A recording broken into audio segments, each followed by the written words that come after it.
एका काळी कामगार राबत होते. सकाळी पहाटेपासून ते रात्रीपर्यंत.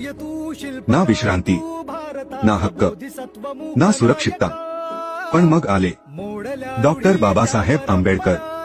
बाबासाहेबांनी कामगारांसाठी क्रांती घडवली.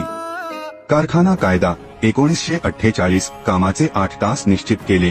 किमान वेतन कायदा 1948, प्रत्येक कामगाराला न्याय मिळवून दिला. गर्भावस्था लाभ कायदा 1956, महिला कामगारांच्या मातृत्वाचा सन्मान केला. कर्मचारी राज्य विमा योजना 1948, आजारपणातही सुरक्षिततेचा आधार दिला. आणि कामगार संघटनांचा हक्क भारतीय संविधानात कोरला. आज आपण जेव्हा सुट्टी घेतो, जेव्हा किमान वेतनाचा हक्क मागतो, तेव्हा प्रत्येक वेळी आठवा, हा प्रत्येक हक्क बाबासाहेबांनी आपल्या रक्ताने, घामाने आणि बुद्धीने दिला. जय भीम.